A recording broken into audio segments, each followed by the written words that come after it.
Então, nessa última parte da nossa aula 7, nós vamos tratar um pouco do texto Semiologia da Língua, do Emile Benveniste. A ideia básica do Benveniste é que tanto Peirce como Saussure tiveram, digamos, bons insights a respeito de como a gente pode olhar para o sistema linguístico como um todo, para a linguagem humana como um todo. Então, ele vai dizer, olha, o Peirce destacou 3 elementos que são muito interessantes, né? O signo como um elemento, uma unidade específica que carrega significado, o ícone como sendo um elemento já solidificado num determinado sistema e o símbolo como carregando elementos do mundo para ser solidificado num determinado sentido, num determinado significado. E o Benveniste vai dizer assim, tem uma diferença muito grande entre signo e significado, porque todo signo é tomado e compreendido em um sistema de signos. Então, para ele, esse é um ponto muito fundamental, em que ele vai dizer que tanto a teoria do Peirce quanto a teoria do Saussure não aprofundaram. Ele vai dizer, especialmente o Peirce, deixa a noção de palavra como a noção de símbolo, que a gente não assume, porque o símbolo, como já tínhamos comentado, é algo que carrega elementos do mundo, o signo não necessariamente. As palavras, por exemplo, no nosso universo linguístico, são signos, mas não símbolos. Tá? Então, o signo precisa estar dentro de um sistema. Isso vai ao encontro daquilo que Saussure prega, mas o Benveniste vai dar um passo adiante ao tentar dizer ou explicar especificamente o que o Saussure entende como o sistema, especificamente o sistema linguístico. Então ele toma o Saussure dizendo que existe uma linguagem, que seria o sistema geral, e as línguas naturais como sistemas particulares, e ele vai tomar a seguinte citação do Saussure. A língua é um sistema de signos que exprimem ideias e é comparável, por isso, à escrita, ao alfabeto dos surdos-mudos, aos ritos simbólicos, às formas de polidez, aos sinais militares, etc.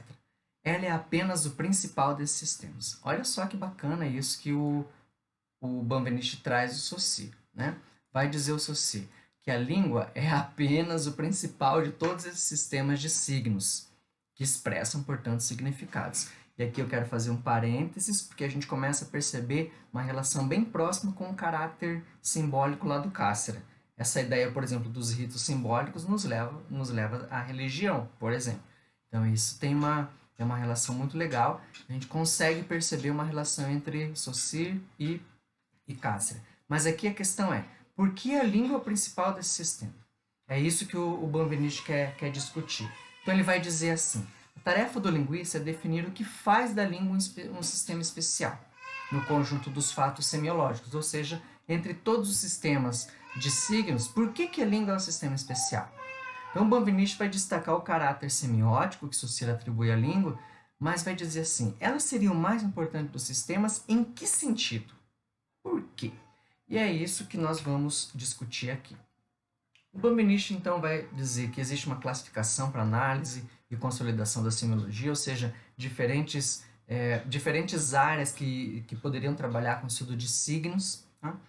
E aí ele vai dizer para a gente que os signos de outros sistemas, daqueles outros sistemas indicados por Saussure, ou seja, a semiologia entendida como um estudo daqueles diferentes sistemas todos, né? Diferentes sistemas simbólicos, o que o Benveniste vai dizer é que os signos dos outros sistemas indicados por Saussure, ao contrário do sistema linguístico, né? Para nascer e se estabelecerem como sistema, supõe a língua que os produz e os interpreta. Olha só, supõe a língua que os produz e os interpreta. Então, nesse caso, a gente já tem aqui uma indicação daquela pergunta que de vez em quando eu faço para vocês, assim, será que naquele sistema todo lá do Cássera, a linguagem pode estar no mesmo nível daqueles outros sistemas? A religião, a ciência, o mito, etc.? Não, né? O Benveniste já nos está dando uma indicação aqui. Não estão no mesmo nível, né? Porque a língua é o único elemento, é o único sistema que é capaz de produzir e interpretar aqueles outros sistemas indicados por ele, como a escrita, o sistema dos símbolos, os ritos, etc. Tá? Então, indo para a ideia de sistemas de signos, o Benveniste vai dizer para a gente assim, o papel do signo é o de representar, o de tomar o lugar de outra coisa evocando a título de substituto. Veja, o papel do signo é representar. E aqui não é levar elementos do mundo para dentro de si, enquanto signo. Não é ser símbolo, tá? É representar. é estar no lugar de outra coisa. Então, a palavra peixe está no lugar do peixe como um si, dentro do sistema linguístico. Atenção, não é que a palavra substitui o peixe no mundo, substitui dentro do sistema. Então, todo signo sempre atua dentro de um sistema, e é dentro desse sistema que ele é representativo. Tá? E isso para o Benveniste é importante. A gente olhar lá os sistemas de cores, por exemplo, isso vai ser importante. Então, dirá ele, toda a nossa vida está imersa em sistemas de signos que adquirimos ao longo da vida. Todo. Né? Assim, tudo que a gente imagina. Desde os elementos de educação que a gente aprende em casa até as regras de trânsito. Então, aproximando-se de Cássera, dirá o Benveniste assim, estes signos que a gente aprende ao longo da vida parecem engendrar-se e multiplicar-se em virtude de uma necessidade interna, que aparentemente responde também a uma necessidade da nossa organização mental. Então, para o Benveniste, existe talvez uma coisa dentro da gente, né? Tanto enquanto indivíduo quanto enquanto sociedade, para que a gente se organize ou organize a nossa realidade em sistemas de signo. E veja que para o Cássera, os signos vão compor a esfera cultural e social que nos diferencia dos outros seres.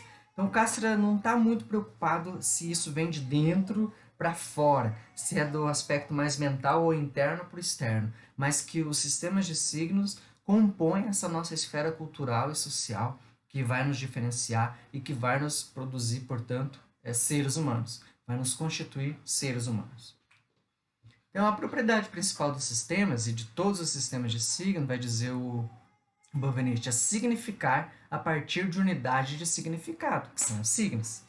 Então, a propriedade principal é significar, é carregar o sentido representado.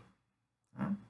Então, ele vai estabelecer 4 critérios para a gente analisar esses sistemas. Então, todo sistema tem um modo de operar pela visão, ouvido, etc. Então, ele vai dizer o trânsito, por exemplo, vai ser visual, né? Existe um domínio de validade, que é assim, onde é que ganha valor, onde é que, em qual contexto. Então, no caso do trânsito, ele vai dizer, no caso do deslocamento dos veículos, tá? Podia colocar dos pedestres aqui também. Existe a natureza e um número de signos específicos, ele vai basicamente ficar aqui no verde, amarelo e vermelho. Eu acrescentei as placas, porque eu estou pensando num sistema de trânsito um pouco mais amplo, tá? Então, a gente poderia incluir aqui, mas que também existe em número limitado, não é infinito. Tá?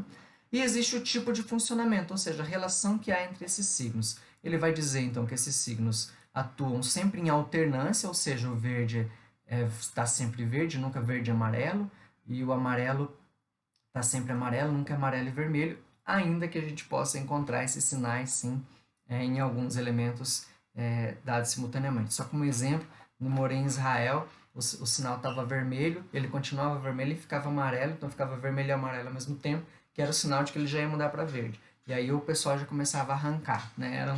É como se fosse um código para dizer, pode ir arrancando aí que já vai ficar verde. E assim eles faziam. Tá? Então, eu vou discordar um pouco aqui do Benveniste por conta do exemplo que eu vivi lá. Mas veja que nesse caso, não era o vermelho e o amarelo ao mesmo tempo, como sendo assim, ó, para mais cuidado, para mais cuidado. Não é exatamente isso. Era uma outra indicação, como se o vermelho e o amarelo agora fosse ainda um outro sinal, pudesse ser dado por uma outra cor, um roxo, por exemplo.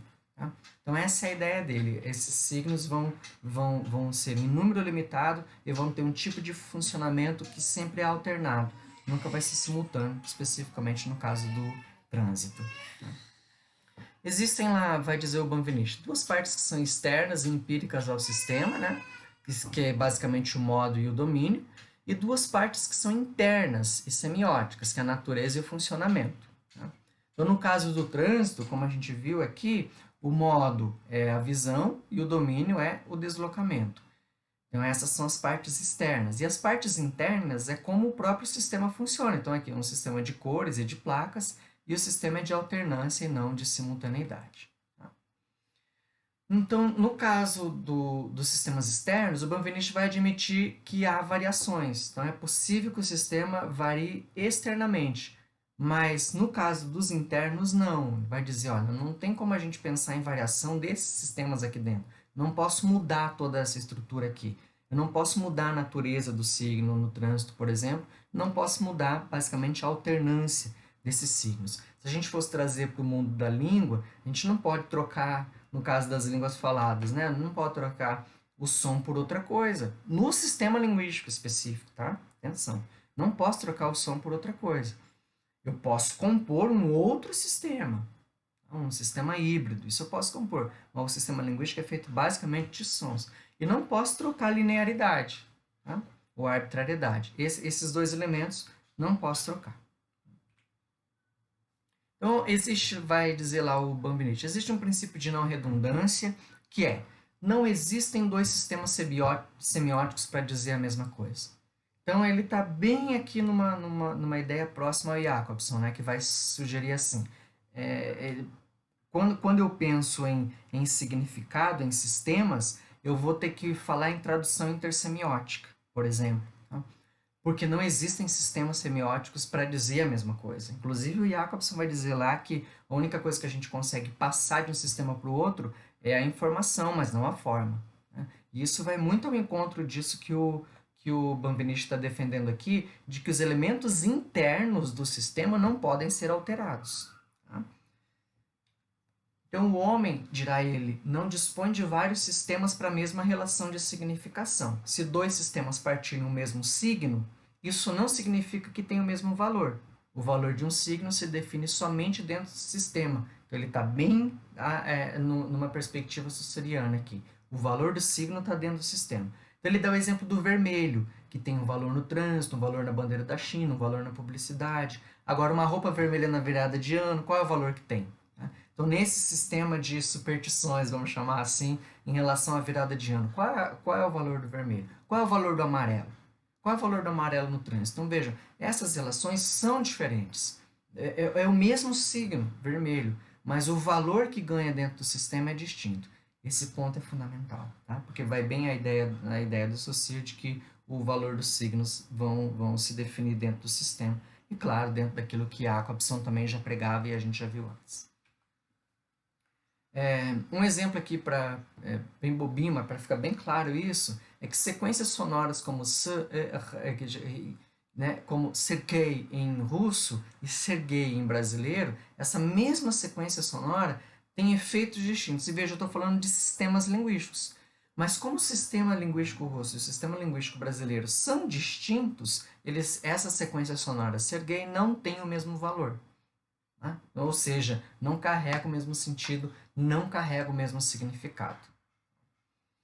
Então, numa relação entre sistemas, a gente pode falar em um sistema que é interpretante e um sistema que é interpretado, ou numa tradução intersemiótica, como de Jacobson, ou interlinguística, ou interlingual, no caso de tradução. Essas duas possibilidades ocorrem. Então, vai dizer o Benveniste.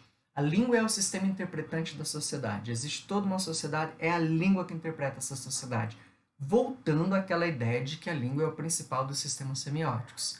A língua, portanto, é a interpretante de todos os sistemas semióticos possíveis dentro da sociedade. Então, se a língua é o sistema interpretante de todos os sistemas simbólicos ou semióticos, mas nenhum outro sistema simbólico pode interpretar a língua em sua plenitude, a gente pode fazer a relação com o Castro e, de novo, dizer para o Castro, olha, a língua você deveria ter tratado de numa outra perspectiva. Colocar a língua como um sistema sobre os outros sistemas, né? Que age também nos outros sistemas. Porque é por meio da língua, por meio desse sistema linguístico semiótico, que a gente vai produzir os demais sistemas e vai estabelecer o valor de cada elemento dentro daquele sistema. Tá? Em outras palavras, o valor do vermelho no sistema de trânsito, na publicidade ou na roupa de virada do ano não é dado pelo vermelho em si, é dado pelo modo como a gente explica esse valor em cada um desses sistemas. E explicar esse valor, só quem pode fazer é a língua, que é o interpretante de todos os sistemas simbólicos, de todos os sistemas semióticos. Então, Benveniste vai mostrar a dificuldade que a gente tem de considerar diferentes sistemas semióticos como próximo ao linguístico. Ele vai mostrar várias diferenças desses sistemas, né, que estão lá no texto. Eu não vou ficar repetindo aqui, obviamente, mas ele dá bons argumentos para isso. E aí vai perguntar, primeiro, podemos reduzir a unidades todos os sistemas semióticos? Em outras palavras, todo sistema semiótico tem unidade? E a pergunta dele é em relação à música. Música tem unidade? As artes plásticas têm unidades? Uma dança, por exemplo, tem unidade? E essas unidades nos sistemas onde existem, elas são signos, ou seja, elas carregam significado? Então, o Benveniste vai dizer, o signo é uma unidade, mas uma unidade, por não ser um signo, né, numa pintura ou numa dança, por exemplo, perdão, uma unidade pode não ser um signo, aqui não é por, tá? Aqui é pode não ser um signo, numa pintura ou numa dança. Então, uma cor pode ser uma unidade numa pintura, mas não necessariamente um signo, porque a cor em si não carrega nada, eu preciso explicar. Um passo numa dança também, né? Ou uma nota musical. A língua tem unidades que são signos, porque essas unidades carregam significados, e a gente entende esses significados, mas nos outros sistemas isso fica mais difícil. Talvez a gente encontre unidades, mas não encontre significado em cada uma dessa unidade. Tá? Ele vai dar o exemplo lá da nota, como eu falei, né? A nota musical tem um valor, eu coloco lá numa escala e anoto, tal, ou toco, enfim, eu faço uma subida, enfim, e tem um som, tem uma nota aqui, mas não necessariamente ela tem um significado. Qual é o significado de um dó? Tá? Ele está em oposição a ré, sim, mas qual o significado dele? Tá? Eu posso escutar uma música, achar uma música alegre, escutar uma música, achar uma música triste, mas quando eu divido em unidades, qual elemento é a unidade para dizer é isso que me leva à tristeza, é isso que me leva à alegria? Então o artista cria a sua semiótica, vai dizer o Benveniste. Ele faz a sintaxe se configurar em oposições a fim de gerar significado. É o músico, é o artista plástico, é o coreógrafo, por exemplo, né, o dançarino. Mas não é o elemento em si que faz a unidade e que dá o valor e dá o significado. Então a língua, dirá ele, é o interpretante de todos os outros sistemas linguísticos e não linguísticos. Nenhum outro sistema dispõe de uma língua na qual possa se categorizar e se interpretar segundo suas distinções semióticas, enquanto a língua pode, em princípio, tudo categorizar e interpretar, inclusive ela mesma. A propriedade metalinguística que a gente está discutindo aqui ao longo desses encontros. Propriedade metalinguística, portanto, é essa capacidade que a língua tem de voltar para ela mesma e que todo falante vai perceber em um momento que tem. Né? Ainda, repitamos, que ele não diga a palavra metalinguagem, ele vai usar esse aspecto metalinguístico para interpretar sistemas, para interpretar a própria língua. Então, em resumo, explicar que para associar a língua é o principal dos sistemas semióticos, esse é o ponto que eu diria principal desse texto. O Saussure diz é o principal dos sistemas e o Benveniste vai dizer, mas por quê? O Saussure não dá conta disso e ele explica bem para a gente aqui por quê, né? E eu reforçaria esse caráter metalinguístico. Vai dizer que os outros sistemas supõem a língua para se estabelecerem, que o signo significa a partir de unidades e essas unidades têm que ter significado. Então, ainda que os sistemas semióticos tenham unidades, nem todas essas unidades carregam significados. E a pergunta que a gente vai fazer, então, será que todos os sistemas têm unidades significativas como a língua? Ou seja, todos os sistemas têm signos. Quais são os signos do sistema musical, das artes plásticas, da dança, etc. Um outro ponto que eu considero relevante é que não há sistemas redundantes, ou seja, não há dois sistemas para dizer a mesma coisa. A língua interpreta a sociedade e a si mesma. Então, esses dois pontos me parecem também que casam, né, que ornam bem com a proposta do Cassirer, porque se não há sistemas redundantes, por que o Cassirer fala de todos aqueles sistemas no texto dele? Exatamente por isso, para tentar mostrar o que há de parecido nesses sistemas, mas por que eles não são um só. Por que língua não é mito? Por que mito não é ciência? Por que ciência não é história? Por que história não é arte? Tá? Então, esses sistemas não são redundantes, ainda que carreguem um elemento simbólico como sendo algo comum. Né? E a língua vai interpretar a sociedade a si mesma, isso é um jeito que o Cassirer, com o qual, né, o Cassirer trabalha com o elemento da linguagem e com os outros elementos simbólicos, exatamente para tentar interpretar essa sociedade e essa cultura.